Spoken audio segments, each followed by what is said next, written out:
Hello किद्दां जट्टिए ਉਹ ਮੇਰੀ photo ਮਿਲ ਗਈ। ਹਾਂਜੀ ਮਿਲ ਗਈ। ਹਾਏ ਵੇ ਜੱਟਾ ਕੀ ਹੋ ਗਿਆ ਤੈਨੂੰ? ਇੰਨਾ ਕਮਜ਼ੋਰ ਹੋ ਗਿਆ, ਕੁਝ ਖਾਂਦਾ ਪੀਂਦਾ ਨਹੀਂ।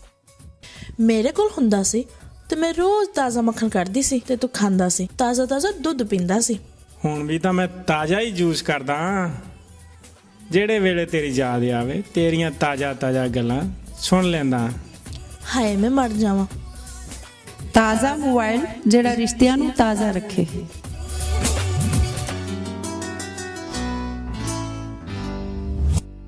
करंट अफेयर्स जिसमें यूनान में होने वाले तमाम ताज़ा तरीन वाक़यात हमारे खास करके जो हमारी कम्युनिटीज़ हैं पाकिस्तानी, बांग्लादेशी और इंडियन, उनको किस किस्म के हालात का सामना करना पड़ता है, किस किस्म की मुश्किलात का सामना करना पड़ता है, किस किस्म की आसाइशें यहाँ की गवर्नमेंट उन्हें देती है, इस माशरे में उन्हें रहने के लिए कौन सी कुर्बानियाँ देनी पड़ती हैं। इन तमाम बातों का अहाता होता है हमारे इस प्रोग्राम में हिलास करंट अफेयर्स में, और इसके मेज़बान हैं एहसानुल्लाह खान। किसी मसरूफियत की वजह से आज अपने प्रोग्राम में नहीं है वो, लेकिन इसका बेड़ा आज मैंने उठाया। इंशाल्लाह उम्मीद है और कोशिश होगी कि जितने भी ताज़ा तरीन वाक़यात हैं, हालात हैं और हमारी जो मेहमान शख्सियात हैं उनसे जो कुछ भी है वो आप तक पहुँचाया जाए। सबसे पहले कुछ ऐलानात हैं, कुछ मुबारकबाद के पैगामात हैं, कुछ अच्छी बातें हैं और कुछ दिल को दुखाने वाली बातें हैं।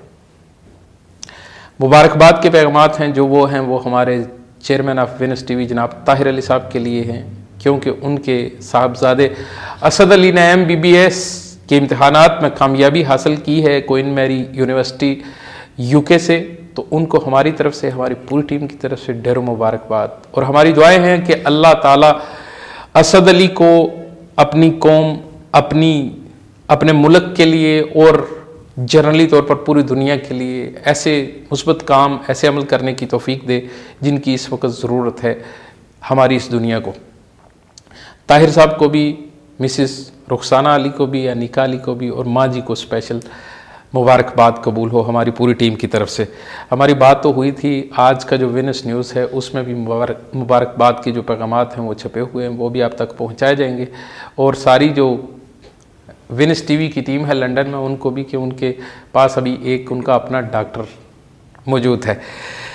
इसके अलावा कुछ बातें होंगी, यहाँ की अमन कमेटी की एक जो मीटिंग हुई कल उसके हवाले से, उसके अलावा एक यहाँ की पुलिस ने जो ऑपरेशन शुरू किया है और उसको स्कूपा यानी झाड़ू का नाम दिया जाता है, उसके हवाले से बातचीत होगी। ये तमाम बातचीत करने के लिए हमारे साथ यहाँ की एक मारूफ शख्सियत जनाब सैयद मोहम्मद जमील शाह साहब मौजूद हैं। उनको अपने प्रोग्राम में खुशामदीद कहते हैं। अस्सलाम वालेकुम शाह साहब। वालेकुम अस्सलाम। कैसे मिजाज है? अल्लाह का एहसान करम। अच्छा जी। और NOC मेतानास्तोन इलादोस इमिग्रेशन यूनियन ग्रीस के प्रेसिडेंट मिस्टर जॉन डानियल कोलम्बानी हमारे साथ मौजूद हैं। इनकी खिदमात भी यहाँ की जितनी कम्युनिटी है उनके लिए बेहद हैं, और बाकी तफसील इनकी ज़बानी भी आप तक पहुँचाएँगे। कालो सोरी साथे Daniel. Πώς είστε, καλά? Καλά.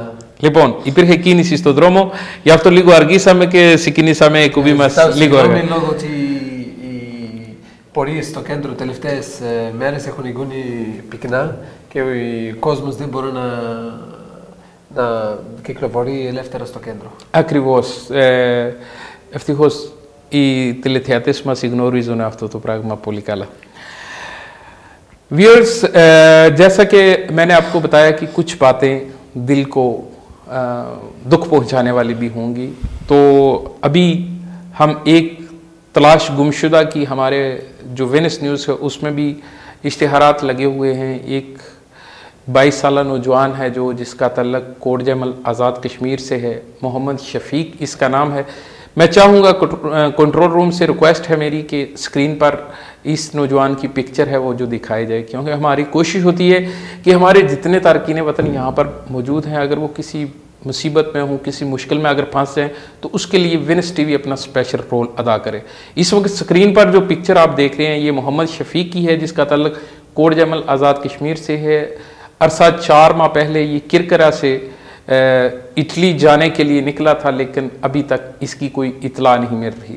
अगर मोहम्मद शफीक को हमारी आवाज़ सुनाई दे रही है या हमारा पैगाम पहुंच रहा है, तो वो जल्द से जल्द अपने घर पर रब्ता करे, हमारे जो नंबर्स हैं इन पर रब्ता करें। अगर वो किसी मुश्किल में है, उसकी मुश्किल हल करने के लिए भी हमारी कोशिश होगी कि उसको निकाला जाए उस मुश्किल से। अगर किसी को इस नौजवान के बारे में पता है तो ज़रूर इतला करे, क्योंकि तीन बहनों का अकलौता भाई इस वक्त किसी मुश्किल में है। हसूल रोज़गार के लिए वो यहाँ पर आया था, लेकिन यहाँ के हालात का उसको पता नहीं था। अभी बदकिस्मती ने पता नहीं इसको कहाँ पर बंद कर लिया है, कहाँ पर इसके रास्ते हैं जो वो रुके हैं। तो हमारी कोशिश है कि किसी न किसी तरीके से, ताकि उन बहनों को थोड़ा सा आसरा मिले, जब एक अच्छी खुशखबरी मिले।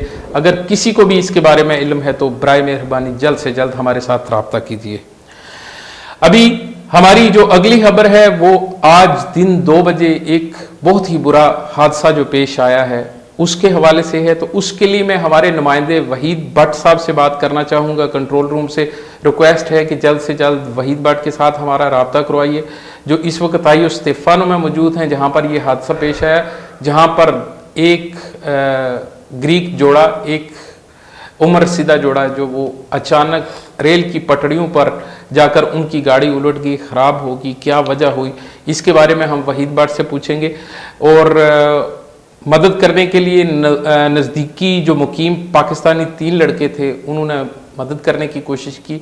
जब वो गाड़ी के नज़दीक पहुंचे तो देखा कि हार्ट अटैक की वजह से बुजुर्ग यूनानी था जो वो अपने वो दम तोड़ चुका था कार में, और कार उलट गई थी। जो उसमें ज़ईफ़ औरत थी दूसरी, वो बेचारी किसी न किसी तरीके से निकलना चाहती थी, जिस पर नज़दीक काम करने वाले लोगों की मदद भी ली गई, वो भी पाकिस्तानी लड़के थे। ये 3 लड़कों ने कोशिश की कि किसी न किसी तरीके से गाड़ी को रेल की पटड़ी से हटाया जाए और इन लोगों की जान बचाई जाए। लेकिन बदकिस्मती ऐसी कि ऐसे मोड़ पर गाड़ी उल्टी थी जहां पर एक मोड़ से अचानक जो ट्रेन है वो आ गई और तकरीबन 1 किलोमीटर तक वो धकेलते हुए सबको आगे ले गई, जिसमें तकरीबन सारे के सारे जितने उस हादसा का शिकार हुए हैं वो सारे कुछ लोग उस गाड़ी में मौजूद थे, कुछ उस गाड़ी को धक्का देकर उठाने की कोशिश कर रहे थे।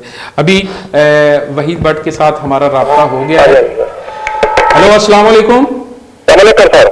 हाँ जी, वहीद भट्ट, इस वक्त मेरा ख्याल आप आईओ स्टेफानो में हैं। जी जी, स्टेफानो में। अच्छा, मैंने कुछ तफसील बताने की कोशिश की है, लेकिन मैं चाहूंगा कि मजीद इस पर रोशनी आप डालें कि यह हादसा कब, किस वक्त और कैसे पेश आया।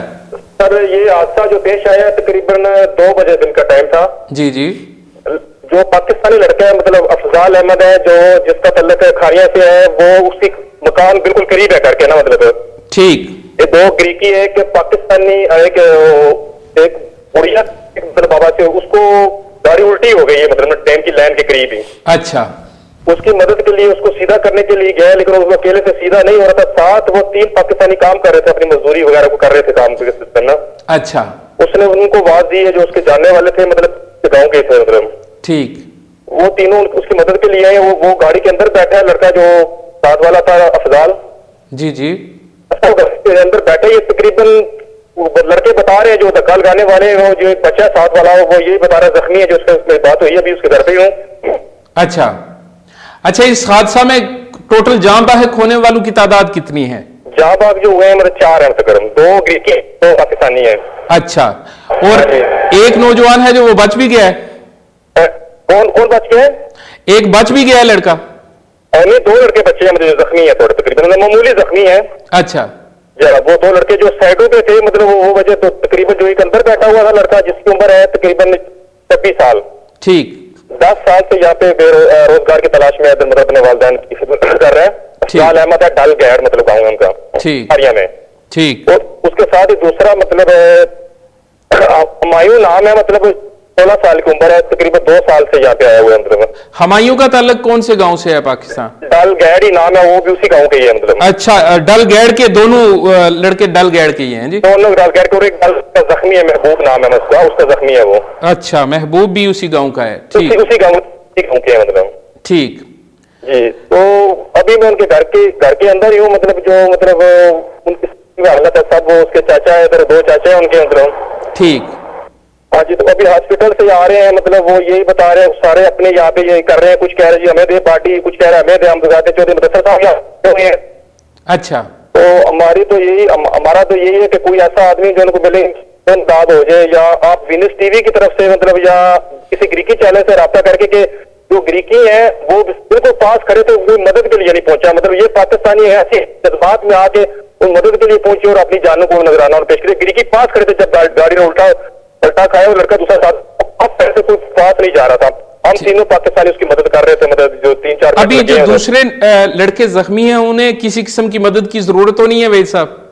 है जी, जो लड़के जख्मी हैं उनका इलाज वगैरह हुआ है, उनको हॉस्पिटल में पहुंचाया गया है? मामूली सी चोटें ज्यादा नहीं है, मतलब साइड पे वो गिर गया, साइड पे जैसे उसका वो हवा के साथ लगे वो साइडों पे गिर गया, जो एक सेंटर वो बिल्कुल इसी तरह वो तकरीबन मरा हुआ उतारा है वो लड़का जो बता रहा है, वो बिल्कुल इसे पीछे से लगी है चोट, वो बिल्कुल बारी के साथ वो बाहर में जो ट्रेन रुकी है 1 किलोमीटर दूर जाके वहां से उतारा गया।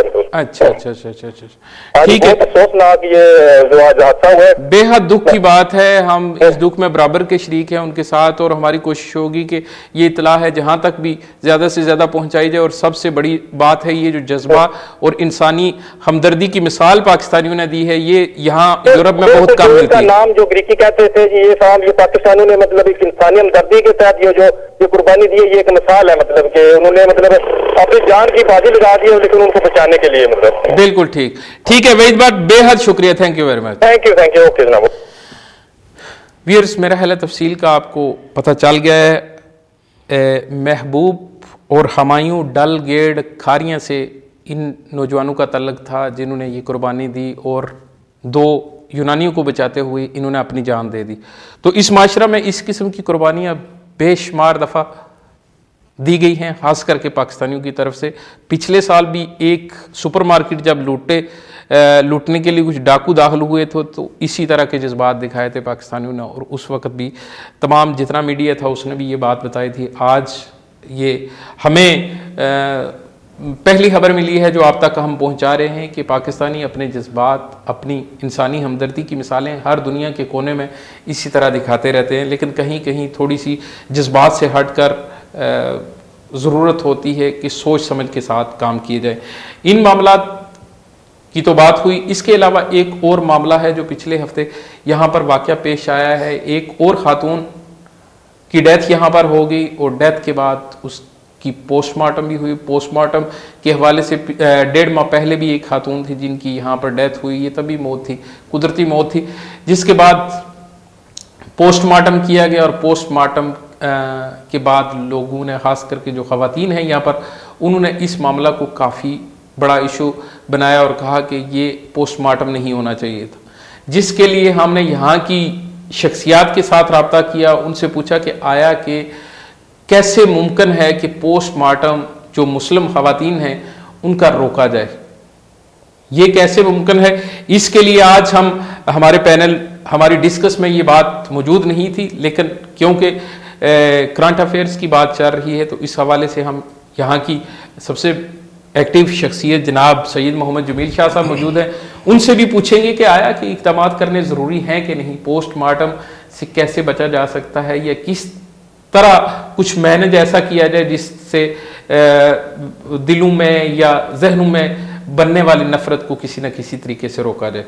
शाह साहब, आज तकरीबन मेरा हाल प्रोग्राम का जो स्टार्ट है बहुत ही दुख बड़ी खबरों के साथ हुआ और आप तक भी ये इतला पहुंच गई होगी, और ख़ास करके जो आयु स्टेफानो वाला जो वाक़या है, ख़वातीन के पोस्टमार्टम के हवाले से हम स्टार्ट करना चाहते हैं, क्योंकि प्रोग्राम के शुरू में आप तो थोड़े से लेट हो गए, उससे पहले कुछ ख़वातीन की कॉल्स दोबारा हमें मौसूल हुई, कल भी हुई, परसों भी हुई, कि कैसे मुमकिन है कि पोस्टमार्टम को रोका जाए या कुछ ऐसे तरीके से मैनेज किया जाए कि वो हुर्मत, वो तकद्दस है जो वो बाहर रहे एक डेड बॉडी का। बहुत बहुत शुक्रिया इब्राहिम साहब।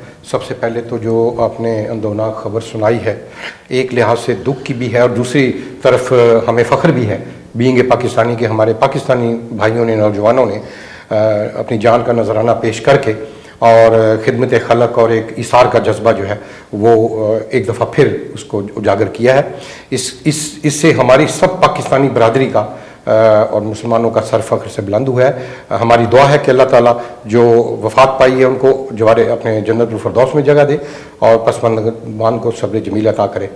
दूसरा बात आपने कही ये पोस्टमार्टम की, ये बहुत हसास मामला है, जज्बात अपनी जगह, लेकिन हर मुल्क का एक कानून होता है, कॉन्स्टिट्यूशन होता है। जाहिर है कि ये तमाम मामलात उसके दायरे के अंदर आते हैं। हमारे मुल्क में भी जब कोई फॉरेनर्स या कोई इस तरह होती हैं तो एक कानून है ताकि देखा जाए कि इस पे लाश के साथ क्या हुआ है, उसकी तबई मौत है, हादसाती है या क्या। ये बड़ा ज़रूरी है, दुनिया के हर ममालिक में होता है। लेकिन इसके लिए हमें बड़ा अच्छा है, हमारी बहनों का, हमारे फैमिलीज़ का तहफ़्फ़ुज़ात अपनी जगह दुरुस्त हैं, और इंशाल्लाह, क्योंकि इससे पहले ऐसे वाक़यात नहीं हुए थे हमारी बरादरी में, फैमिलीज़ की कमी थी। और लेकिन अब इंशाल्लाह ताला हम तमाम सरकर्दा शख्सियात जितनी भी हैं, हम इंशाल्लाह इस मसले को जो है तमाम इकट्ठा करके तो इस पे हम डिस्कस करेंगे। कानूनी मुशावरत भी देखेंगे कि इसमें क्या कानून कहता है यूनान का, किस हद तक इसमें लचक है या किस हद तक इसका सदेबाब हो सकता है, और इंशाल्लाह ताला हम इस पर वर्क करेंगे। उस वक्त तक सुकून से रहना चाहिए, तहम्मुल से रहना चाहिए, बुर्दबारी से रहना चाहिए, ताकि इंशाल्लाह ताला ये मामलात छानबीन करके, तहकीक करके, तो हम जो भी बस पड़ा इंशाल्लाह ताला अल्लाह हुकाम तक ये मामलात उठाएंगे। अगर इसमें कोई गुंजाइश हुई तो खाली हम पाकिस्तानी नहीं हैं, आप देख लें कि यहाँ तकरीबन 3.5 से 4 लाख मुस्लिम जो है वो ग्रीस में है। वो थ्राकी वाले निकाल के वो निकाल के जो हम इमिग्रेंट्स हैं, जो यहाँ हम इमिग्रेंट्स हैं, तो इतनी बड़ी तादाद मुसलमानों की है जो हमसे बहुत पुराने हैं, इजिप्ट के हैं, जिनके साथ इनके एग्रीमेंट हैं, मुआहदे हैं, बड़े तारीखी मुआहदे हैं, दूसरे भी हैं, लेकिन उनकी भी डेथ्स यहाँ होती हैं, उनकी भी फैमिलीज हैं, उनकी भी आज तक कभी ऐसी कोई बात सामने नहीं आई। लेकिन इंशाल्लाह ताला ये मसला तहफ़्फ़ुज़ात है हमारी बहनों के, तो हम इंशाल्लाह ताला इसको हम लुक आफ्टर करेंगे, हम वादा करते हैं। जो भी होगी आपके साथ अभी, क्योंकि मिस्टर जॉन दानियाल कोलंबानी, इनका भी तल्लक बहुत करीबी तल्लक है, खास करके पाकिस्तानी जो कम्युनिटी है, और तल्लक की वजह भी मेरा ख्याल आप ही थे। अच्छा, तो इसलिए बहुत अच्छी बात हुई कि आप दोनों यहाँ पर मौजूद हैं, तो इनको भी मेरा ख्याल है इस गुफ्तगू में शामिल किया जाए। किरे कोलंबानी अफ्तितिस्तिकमी सिजिद सिपू सिकिनी से तो programme así me reji alaxi de los de afortica egini έχω με πολλά θέματα καινούρια. Επειδή έχετε κάνει πολύ κόπο για πακιστανική κοινότητα, ειδικά για τους μουσουλμάνους, έχω δει διάφορες εκπομπές και σε ελληνική τηλεόραση και στο τύπο μας είστε συνεχώς, γι' αυτό σας γνωρίζει περίπου όλη η πακιστανική κοινότητα. Αυτή τη στιγμή είναι ένα πρόβλημα για γυναίκες που είναι από Πακιστάν, οικογένειες που είναι εδώ. Παλιά δεν υπήρχαν, τώρα είναι γυναίκες, σίγουρα θα υπάρχουν και θανάτοι. Ήταν δεύτερο θανάτο μέσα σε 2 μήνες και το έχει σηκωθεί ένα θέμα για post-mortem. Μία μουσουλμάνα που πεθαίνει εδώ, στο σπίτι καλά καθομένα, με κάποιο αρρώστια, και μετά για όλα πριν τη σκηδεία της κάνουν και post-mortem. Πόσο απαραίτητο είναι ή υπάρχει κάποιο τρόπο για να αποφύγουν από το post-mortem, τι λέτε εσείς? Καταρχάς θέλω να καταλάβω την ερωτήση σας. Τι εννοείτε όταν λέτε το post-mortem? Αυτοπτωσία, όταν πεθάνει κάποιος, αυτοψία. Νομίζω ότι η αυτοψία γίνεται σε όλα τα κράτη και γίνονται με κάποιες οδηγίες. Ναι. Πρώτον, ο νόμος στο κράτος μπορεί να προβλέπει την αυτοψία όχι μόνο για μουσουλμάνες, αλλά για όλες τις υπόλοιπες θρησκείες. Γενικά. Εδώ είναι το ρόλο της μουσουλμανικής κοινότητα. Πρέπει να υπάρχουν γυναίκες, μουσουλμάνες, που αυτοί έχουν την διευκόλυνση στην δικαιοσύνη για να μπορεί να βοηθήσει στην αυτοψία. Υπάρχουν και γυναίκες, μπορεί να είναι χριστιανοί, μπορεί να είναι Εβραίοι, εκεί δεν προβλέπεται στον νόμο ποια θρησκεία να είναι, μπορούν να βοηθήσουν δίπλα στις μουσουλμάνες γυναίκες και να βοηθήσουν σε αυτή τη διαδικασία της αυτοψίας. Γιατί πρέπει καταρχάς ή να είμαστε σε μουσουλμανική χώρα ή χριστιανική χώρα ή οποιαδήποτε άλλη θρησκεία, πρέπει να σέβουμε τους νόμους του κράτους, γι' αυτό τον λόγο πρέπει να γίνει αυτοψία, λόγω ότι μπορεί να γίνουν πολλά εγκλήματα χωρίς να ξέρει ούτε η κοινότητα ούτε το κράτος τι συμβαίνει. Κάποιο τρόπο υπάρχει για να αποφύγουν νομίζω η αυτοψία γίνεται πια στην Αμερική με σκάνερ. υπάρχουν δυνατότητες, υπάρχει και η διευκόλυνση χρημάτων, γιατί όλα είναι βάσει τα οικονομικά. Αυτά τα σκάναρ κάνουν πολλά λεφτά. Ελλάδα αυτή τη στιγμή έχει μεγάλη οικονομική κρίση. Δεν μπορούμε να ζητήσουμε ούτε από το κράτος. Αυτό είναι και δουλειά των οργανώσεων. Εγώ γνωρίζω πολύ καλά, ήμουνα στην τελευταία μέσω Φλεβάρη, ήμουνα στην Αμερική. Έχουμε δει εκεί το μεταναστευτικό. Οι οργανώσεις προσπαθούν να λύσουν αυτά τα προβλήματα. Εδώ δυστυχώς υπάρχουν οργανώσεις που δεν είναι οργανωμένοι. Ή σε οικονομικό επίπεδο ή σε επίπεδο ότι να έχουν λύσεις για όλα αυτά τα προβλήματα. Πρέπει να υπάρχουν projects, πρέπει να υπάρχουν όλα γραπτά. Δυστυχώς γνωρίζετε πολύ καλά εσείς με επαφές με όλες τις κοινότητες ότι όλοι μιλάνε μόνο με έναν τρόπο εκτός από συμφέρον, το προσωπικό συμφέρον που όλοι το παίζουν για αυτό το λόγο, αλλά μιλάω ότι όλοι μιλάνε στον αέρα, κανένας δεν μιλάει γραπτός. Όταν υπάρχει κάτι σε γράψιμο και στην χώρα που ζούμε και οποιαδήποτε χώρα, όταν βλέπω ότι υπάρχει σοβαρότητα, υπάρχει στην πραγματικότητα ένα project, θα τον ενισχύσει, θα τον βοηθήσει. Γιατί αυτή τη στιγμή υπάρχουν πολλά λεφτά στην Ευρωπαϊκή Επιτροπή, όπως έλεγε προχτές η κυρία Μάλστρομ και στο κύριο Χρυσοχαΐδη, ότι λεφτά υπάρχουν εδώ στην Ευρωπαϊκή Επιτροπή, αλλά ποτέ δεν έχει γίνει ένα proposal προς την Ευρωπαϊκή Επιτροπή για να εισπραχθούν αυτά τα λεφτά. Λεφτά υπάρχουν, αυτή η κουβέντα έχει γίνει μια πολύ καλή παραμύθι και ο Παπανδρέος έλεγε το ίδιο. Ο κύριος Παπανδρέος έλεγε την Ελλάδα που δεν έχει λεφτά, αλλά ευτυχώς στην Ευρωπαϊκή Ένωση ήδη τα έχει πει πολλές φορές η κυρία Μάλστρομ, τα γνωρίζει και ο κύριος Σαΐετ, τα γνωρίζουν και μπορείτε και εσείς να το γνωρίζετε ότι υπάρχουν 15 δις για την Ελλάδα και κανένας δεν έχει κάνει προτάσεις για να εισπραχτούν αυτά τα λεφτά και να μπουν στην ελληνική αγορά. Να πάρουμε μια κλίση. Assalamu alaikum. Hello. Hello अस्सलाम वालेकुम। वालेकुम सलाम। कौन साहब और कहाँ से जी? जी जनाब गुलाम अब्बास बोल रहा। जी गुलाम अब्बास साहब कहाँ से? जी परस्तेरी से बोल रहा। अच्छा की कहना चाहते हो? और सुनाओ ठीक हो? बिल्कुल ठीक ठाक जी। हाँ जनाब शाह ना कर 2 मिनट। शाह साहब थोड़ी गल सुन रहे हैं, करो गल। जी जी हाँ ते आप नहीं करते? नहीं थोड़े नाल करनगे गल, बोलोगे अगर बात करनगे नहीं गल ही करनी शादी है जरा ना ना गल ही करनी मैं जरा फड़ा फड़ाई का चक्कर बने हैं। अच्छा ਇਹਦਾ ਕੀ ਹਿਸਾਬ ਕਿਤਾਬ ਹੈ ਕੀ ਚੱਕਰ ਹੈ? अच्छा कितने पैसे लेके बंदे फड़ देना है जी? ਇਹ के लेन देन फड़न दा? हाँ वही पूछना है। ओके शुक्रिया जी, थैंक यू। अच्छा शाह साहब आज का जो हमारा टॉपिक है उसका मेन मकसद यही था, खास करके जो आपने एक कल का जो आपका कदम था अमन कमेटी का, उस मीटिंग में भी बात स्कूपा के हवाला से चली और जो फौजी छावनियाँ हैं उनमें किस तरीके से इन तारकीन वतन को रखा जाएगा या क्या होगा। तो चलें अच्छी बात हुई, इनकी कॉल भी आ गई, लेकिन मैं थोड़ा सा बताना चाहूँगा अपनी माओं और बहनों को जो इस वक्त यूनान में हमें सुन रही हैं। मिस्टर जॉन दानियल कोलबानी की जो बात है कि मामलात ठीक हो सकते हैं। अमेरिका में अभी स्कैनर सिस्टम चल पड़ा है पोस्टमार्टम रिपोर्ट के लिए, लेकिन यहाँ अभी यूनान में तो इनके माशी बहरान की वजह से अपने हालात बहुत ज़्यादा ख़राब हैं। लेकिन इसके लिए मुत्तहिद होना, यूनिटी होना और आवाज़ को उठाना ज़रूरत है। तो उसके लिए आवाज़ कहाँ उठानी है, कैसे उठानी है, ये बात भी अभी आज हम शाह साहब के साथ भी करेंगे और दूसरे लोगों तक भी आपकी बात पहुँच रही है, इसलिए इसका कोई ना कोई जल्द सदेबाब इंशाल्लाह किया जाएगा। लेकिन कमर्शियल ब्रेक बेहद ज़रूरी होता है, पहले एक ब्रेक लेते हैं और उसके बाद दोबारा हमारी गुफ्तगू का सिलसिला जारी रहेगा।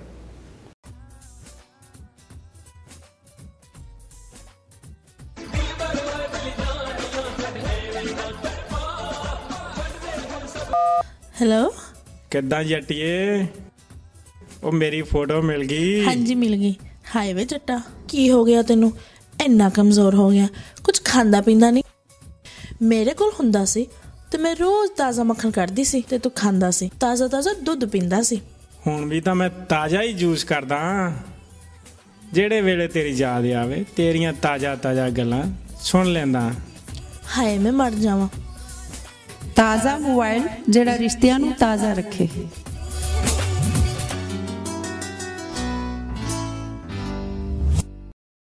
Welcome back viewers. ब्रेक पर जाने से पहले हमारे जो टॉपिक्स थे उसमें स्कूपा की बात चल रही थी। स्कूपा जिसे ग्रीक ज़बान में ये नाम दिया गया है, गैर मुल्की तारकीन वतन को जब उनके ममालिक डिपोर्ट किया जाता है तो जो झाड़ू फेरती है पुलिस, उसको स्कूपा का नाम दिया गया है।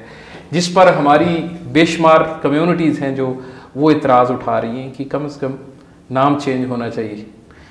और बहुत सी ज़्यादतियाँ होती हैं, क्या क्या हो रहा है इस अमल में। जब इस किस्म का अमल किया जाता है, तारकीन वतन को मुल्क से निकाला जाता है, इंसानी हकूक़ की तंजीमें बहुत बड़ी हद तक इस आवाज़ को उठाए हुए हैं और आवाज़ में कहीं कहीं पॉलिटिक्स इन्वॉल्व है।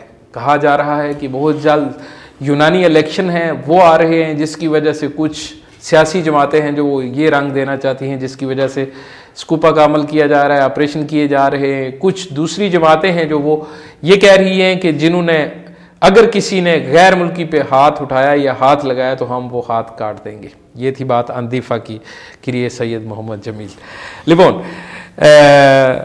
ओक्रियस कोलम्बानी ने माजी मास tamaspite ειδικά για το σκούπα εσείς πώς το βλέπετε? Καταρχάς είναι τρία πράγματα. Πρώτο θα μιλήσουμε για τη λέξη σκούπα. Ναι. Η λέξη σκούπα είναι αστυνομική, χρησιμοποιείται σε όλα τα κράτη.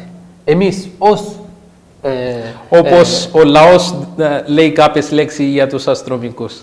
Ναι, γιατί όταν λέμε, όταν χρησιμοποιεί η αστυνομία σκούπα, εννοεί ότι καθαρίζει ένα τόπο. Ναι. Είναι αστυνομική λέξη που εγώ ως δημοσιογράφος και ως υπεύθυνος σε μια οργάνωση που ασχολείται με τους μετανάστες δεν θέλω να χρησιμοποιώ αυτή τη λέξη. Πρώτον.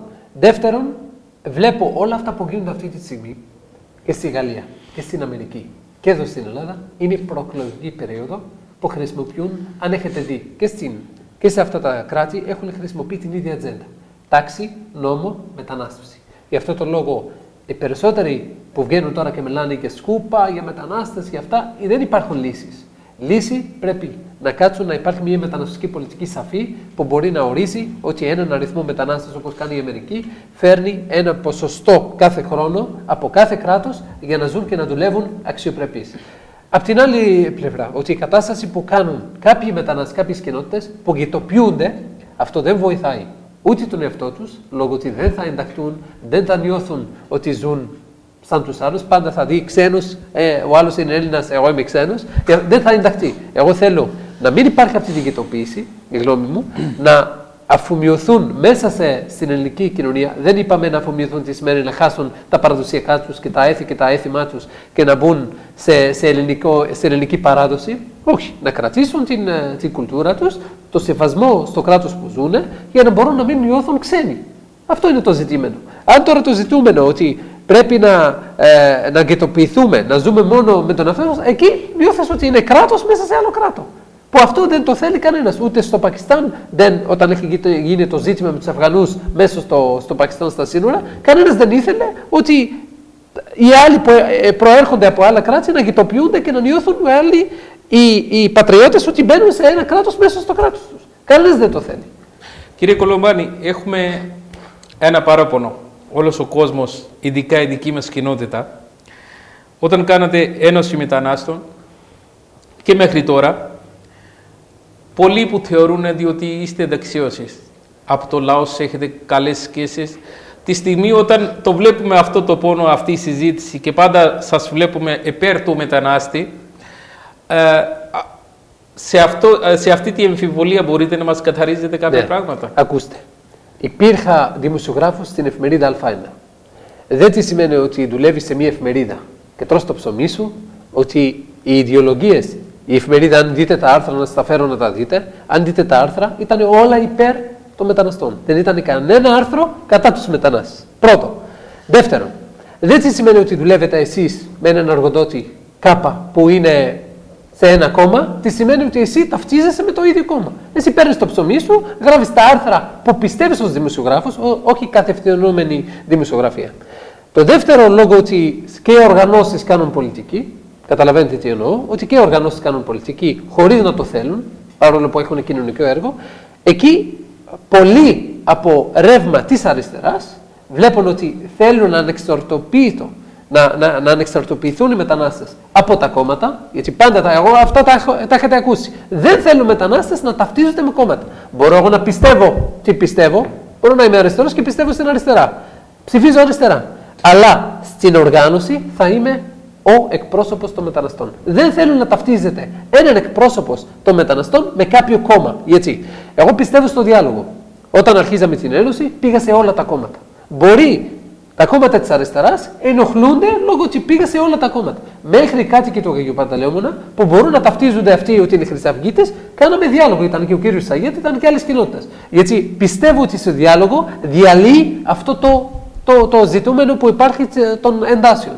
Γιατί όταν δεν κάνεις με τον άλλον, το γνωρίζετε πολύ καλά ως δημοσιογράφος, αν δεν κάνετε εσείς διάλογο με άλλον, νιώθει ότι είσαι εχθρός του. Θα σε πολεμήσει.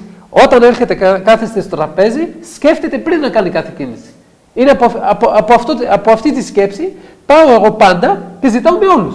Έχω πάει και στο ΚΚΕ, συζήτησα μαζί τους, και στο ΣΥΡΙΖΑ. Αρχίσαμε όχι μόνο από την δεξιά, αρχίσαμε από την αριστερά.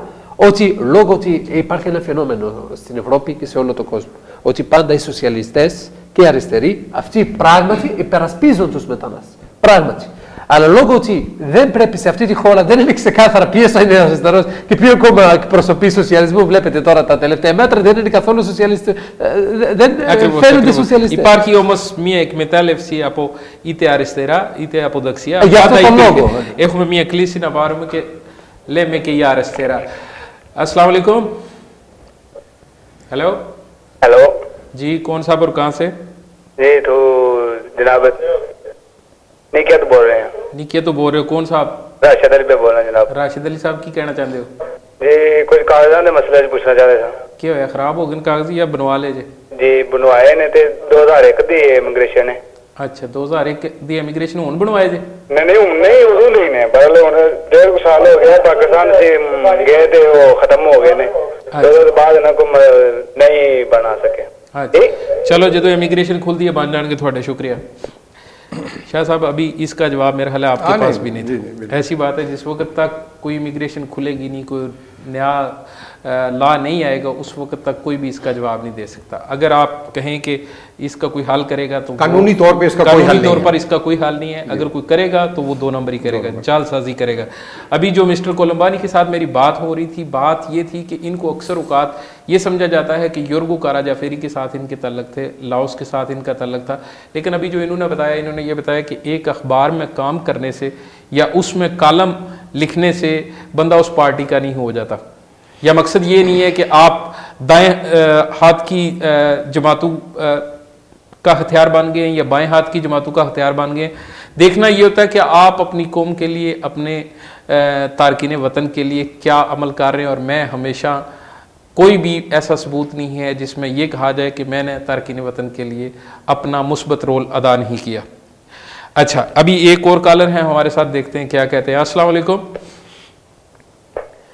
हेलो जी वालेकुम सलाम। कौन साहब और किथू जी? जी की कहते हो, की कहना चाहते हो? जी जी पूछना सारी रात उसे बैठे रहने ने पाले रहे फिर उन्होंने सारा कुछ उन्होंने कोई नहीं फरदा भी। अच्छा ठीक चलो दसने तफसील दसने थोड़ी अगर कोई जाती शिकायत है किसी नाल तो उहदा हल नहीं असीं दस सकते। लेकिन एक स्कूपा जिस वक्त क्या जाता है कि सब ਲਈ एक कानून जिस वक्त ग्रीक गवर्नमेंट या पार्लीमेंट हाउस ਦੇ ਵਿੱਚ ਪਾਸ ਹੁੰਦਾ ਇਹ ਬਣਦਾ ਹੈ, ਉਹਦਾ ਮਤਲਬ ਹੈ ਕਿ ਸਭਾ ਲਈ ਛੋਟੇ ਵੱਡੇ ਕਾਲੇ ਗੋਰੇ ਸਭਾ ਲਈ ਹੁੰਦਾ ਹੈ, ਚਾਹੇ ਕੋਈ ਅਲਬਾਨੀ ਰੋਮਾਨੀ ਚਾਹੇ ਕੋਈ पाकिस्तानी बंगाली किसी के लिए वो डिफरेंट नहीं होता। इस वजह नाल ये चीज़ ना देखा करो कि कोई बच गया या किसी कोई खुशकिस्मत है अगर वो चलता पे थोड़ा दिल होता कि उन्होंने भी तुसी किसी न किसी तरीके नाल सुट ही दिओ या वो भी घरां दे विच दुबकिया रहे। हर बंदे की अपनी मर्जी है, कोई डर के घर विच बैठ जाता, कोई बाहर रोड़ा होता फिरदा होता।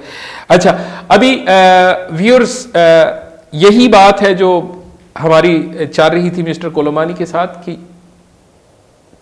जो पॉलिटिक्स जमाते हैं वो किस तरीके से ब्लैकमेल करती हैं या किस तरीके से अपने टाइटल्स लगाने की कोशिश करती हैं।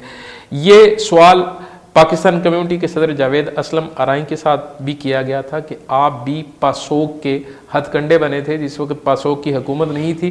उस वक्त आप ये कहते थे कि पासोक की साइड लें, इसकी मुस्बत पॉलिसियाँ वगैरह वगैरह। जब पासोक की हुकूमत आई तो वो तमाम ख्वाब जो दिखाए गए थे वो किसी जगह पूरे नहीं हुए, तो उन्होंने भी ये कहा कि मुझे यूज़ किया गया था। शाह साहब ऐसा हमेशा पॉलिटिक्स जमातें जो वो करती हैं अपने मफादात के लिए या इसमें कुछ शक वहम वाली बात है? इब्राहिम भाई बिल्कुल सही है, लेकिन एक बात मैं रिक्वेस्ट करूंगा आपके मीडिया के तवज्जुह से कि आज के बाद ये जो लफ्ज़ स्कूपा है इसको टोटल डिलीट कर दिया जाए और इसको मिसाल के तौर पे भी हम इस्तेमाल ना करें, क्योंकि ये लफ्ज़ यूनानी मीडिया ने इसको बहुत ज़्यादा रच बस गया है। तो हमारा ये जो कल मीटिंग हुई है हमारी, तकरीबन 16 इमिग्रेंट साहब, मेरा ख्याल है साथ में ये भी बताया जाए कि जब स्कूपा चलता है तो वो कूड़ा क्रिकेट इकट्ठा करता है। एग्जैक्टली, गैर मुल्की तारकीन वतन कूड़ा क्रिकेट वो इंसान है। तमाम जितनी भी तंजीमें हैं इमिग्रेंट्स की जो हम ख्याल हैं कम अज कम, उनका ये कल बिल्कुल हमने ये इस चीज़ को पुरजोर मजम्मत की है इस लफ्ज़ की कि ये जो स्कूपा है, इमिग्रेंट्स इंसान हैं, वो कोई गंद कूड़ा क्रिकेट नहीं है। इसलिए ये लफ्ज़ आइंदा के बाद हम हर जगह इसका मुतालबा करेंगे, यूनानी आला हुकाम के पास भी, यूनानी मीडिया से भी और यूनानी अवाम से भी, कि बराए मेहरबानी इसका और नाम है यानी पिकीरिसी या तो ऑपरेशन कह सकते हैं आप। जी ऑपरेशन जो है बाकी यूरोपियन ममालिक में होता है। दूसरी बात आपने जो कही बड़ी अच्छी बात कही है, ये बंदे पे अपने पे डिपेंड करता है। मेरे तल्लुकात भी पासौक वालों के साथ भी बहुत अच्छे रहते हैं, नया डेमोक्रातिया के साथ भी रहते हैं।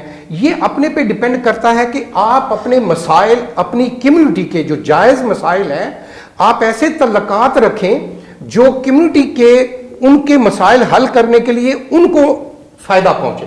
इसमें कोई हर्ज नहीं है, पूरी दुनिया में ये निज़ाम चलता है। आप अपने देहातों में आपके नाज़म हैं जिनके SHO पुलिस वालों के साथ तल्लुकात होते हैं, कमिश्नर्स हैं, इसी तरह MPA MNAs आपके जाके महलों में काम करवाते हैं ना तल्लुकात की बिना पर। डंडे पिस्तौलों से तो काम नहीं होता, तल्लुकात होने चाहिए, लेकिन अपने आप को पूरा झोली में डाल देना और अपने भाइयों के मफादात को अपनी जाती उस पर इस्तेमाल करना इसके खिलाफ है। ये नहीं होना चाहिए। आप अपनी बरादरी के मसाइल लेकर जाएं, उनसे तल्लुकात की बना पर जहां जहां सहूलतें ले सकते हैं, और ना ही गलत प्रोपेगेंडा होना चाहिए। गलत प्रोपेगेंडा मिन हैसुल कौम। आप देखें, आपका जाती कोई काम है, आपका हक है, आप कर सकते हैं, हर कोई करता है, इसमें कोई दो राय नहीं है, लेकिन सबसे पहले बरादरी का मफाद होना चाहिए इज्तिमाई मामलात को। तो इसी हवाले से ये जो भी आपको टेलीफोन कॉल्स भी आ रही है और हमारे भाई जो है आजकल। एक और कॉल आई है, ले लें प्लीज। हेलो, अस्सलाम वालेकुम।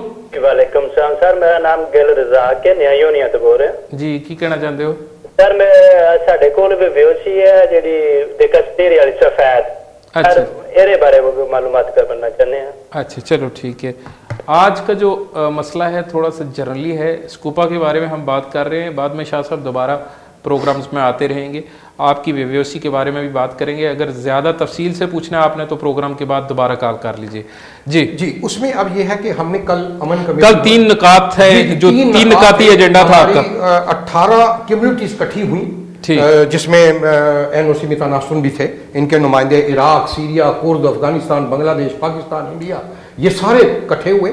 इस पे हमने इन 3 नुकात पे हमने फोकस किया और इंशाअल्लाह ताला सोमवार को वजीर अमन आमा जनाब मिखाइल खिरशोहोइदी से हमारी मीटिंग है, ताकि हम जाएं।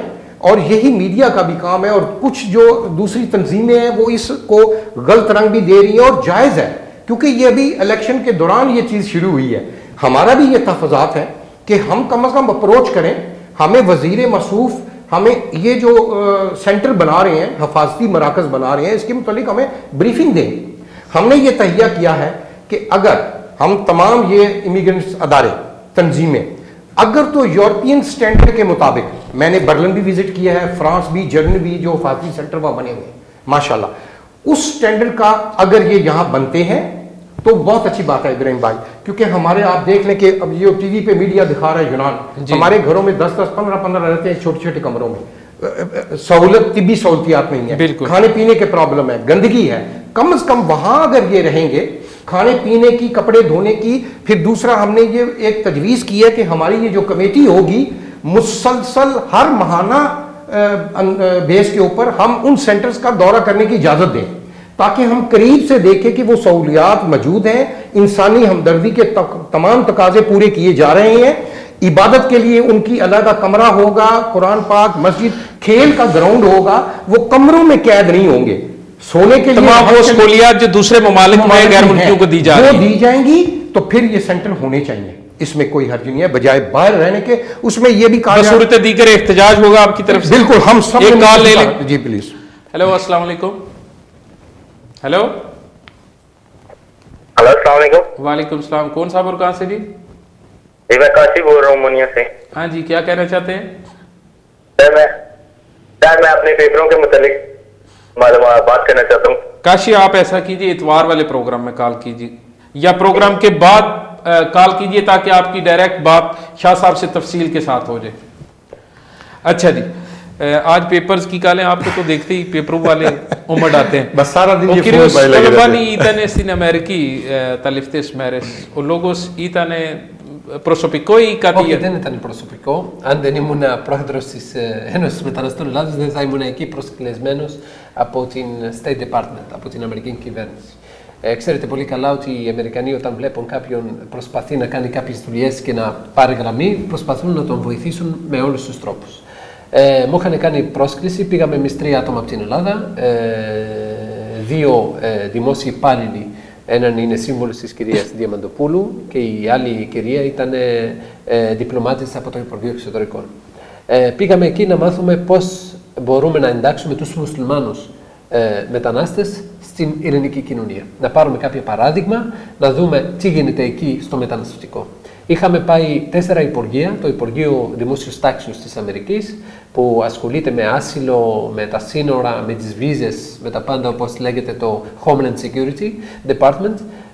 Πήγαμε στο Υπουργείο Δικαιοσύνης να δούμε πώς αντιμετωπίζει η δικαιοσύνη τους μετανάστες εκεί και στο Υπουργείο Υγείας και Κοινωνικές Υπηρεσίες, έτσι λέγεται Health and Social Services Department και το Υπουργείο Εργασίας. Νομίζω ότι στην Αμερική, σαν καπιταλιστικό κράτος, ό,τι έχει σχέση με λεφτά είναι υπέρ. Παράδειγμα, όταν ο ένας μετανάστης εκεί θέλει να δουλέψει, μπορεί να δουλέψει. Θέλει, γιατί θα προσφέρει στους φόρους. Θέλει να ανοίξει ένα μικρό μαγαζί, δεν χρειάζεται να έχει άδεια παραμονής.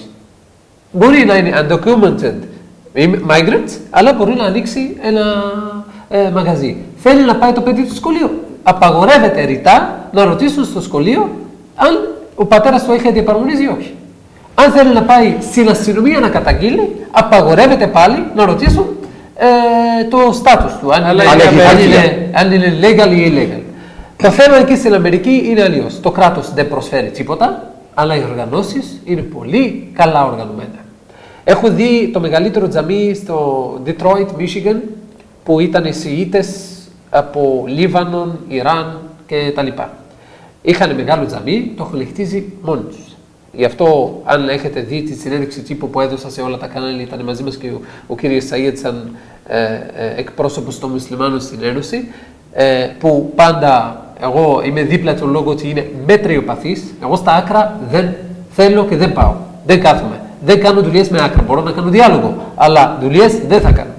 Οι προτάσεις μας ήταν ότι οι μουσουλμάνοι που ζουν στην Ελλάδα χτίζουν το τζαμί μόνοι τους, μεγάλο τζαμί, είμαι υπέρ, αλλά λόγω ότι υπάρχουν πολλές αιρέσεις, Σιήτες, Σουνίτες, Σαλαφίτες και αυτά, είπα κάποια στιγμή ότι πρέπει να υπάρχουν 10 τζαμιά. Όταν εννοώ 10 τζαμιά, 10 τζαμιά για κάθε κοινότητα. Τα τζαμιά που υπάρχουν τώρα, που υπάρχουν ρατσιστικές επιθέσεις, που είμαστε καθά αυτά τα πράγματα, γιατί κανένας δεν θέλει, γιατί μπορούν να ήμουν και εγώ στη θέση τους. Πρέπει να νομιμοποιηθούν όλα τα τζαμιά, να γίνουν 10 μεγάλα τζαμιά, γιατί μπορούν να υπάρχει μικρή βίλα, αλλά να γίνει τζαμί, αξιοπρεπής, να έχει πόρτες εξόδου, κινδύνου, μπορούν να υπάρχουν τα χαρτιά τους νόμιμα. Αλλά ξέρετε τι έχω πάθει, ότι μου έχουν ενημερώσει ότι ποτέ, μα ποτέ, προφορικά έχουν γίνει προτάσεις από τον κύριο Σαΐετ από τώρα και 20 χρόνια. Προτάσεις, μία πρόταση από συγκεκριμένη οργάνωση που να ζητήσει τζαμί, επίσημα να χτίζει τζαμί, δεν έχει γίνει. Αυτό νομίζω ότι δεν είναι θέμα οικονομικό, γιατί τα έχει πει και ο κύριος Σαΐετ σε πολλές εκπομπές, ότι πρέπει οι μετανάστες από τα χρήματά τους, γιατί αν βάλουμε, έχουμε πόσο, 50.000, αν βάλει κάθε ένας 10 ευρώ είναι 500.000, δεν χτίζει τζαμί. Αν θέλουμε να βρούμε λύσεις, ξέρετε έτσι μου είπε ο Ιμάμις, μου λέει, αν το χτίζει η κυβέρνηση θα έχει κλειδί. Ακριβώς. Κύριε Κολοβάνη, σας ευχαριστώ πάρα πολύ. Παρακαλώ. Έχουμε πολλά άλλα να πούμε. Viewers, अभी बहुत शार्ट सी मैं आपको मिताफरासी यानी कि तफसील बता दूं। जो अभी बात की इन्होंने, अमेरिका का इनका दौरा था जहाँ पर जो अमेरिकन सिस्टम है उसको देखने के लिए यहाँ से इनको भेजा गया था बहसीयत एक गैर मुल्की, एक तारकीन वतन की नुमाइंदगी के लिए। इनके साथ कुछ 2 ग्रीकी नुमाइंदे भी थे। अभी एक शार्ट सा मैसेज शाह साहब से लेंगे कि शाह साहब आया कि कौन सी एहतियाती तदाबीर ज़रूरी हैं। बहुत जल्दी, हमारे पास टोटल 1 मिनट है। उसमें घबराने की कोई बात नहीं है। अभी फिलहाल अभी जो चेकिंग हो रही है वो आपको ले जाते हैं, आपके फिंगर्स लेंगे, आपके कवायफ लिखेंगे और आपको छोड़ देंगे, क्योंकि जगह नहीं है उनके पास। अभी कोई घबराने की जरूरत नहीं। ये जो सेंटर हफाजती मराकज बनेंगे इसमें थोड़ा टाइम लगेगा।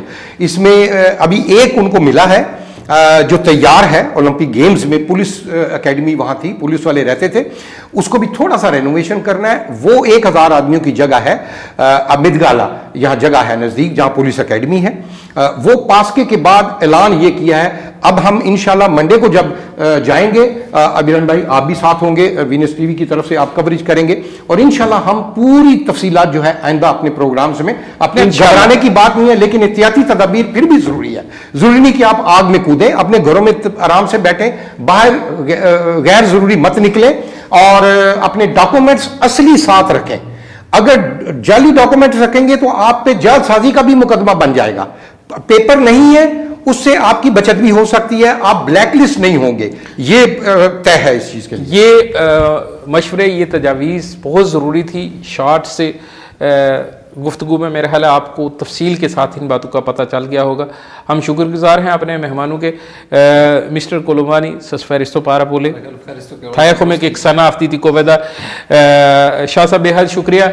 अभी आज का प्रोग्राम है जो वो अपने इख्तिताम को पहुँचता है। इंशाअल्लाह कल परसों के प्रोग्राम में दोबारा कुछ ऐसी ही बातें आपके सामने पेश की जाएंगी और हमारे जो मेहमान हैं ख़ास करके शाह साहब, इंशाल्लाह उम्मीद है कि इतवार के प्रोग्राम में दोबारा होंगे। जिन लोगों के पेपर्स के मसाइल हैं उनके बारे में भी हम बातचीत करेंगे। आज हमें इजाज़त दीजिए, अल्लाह हाफिज़।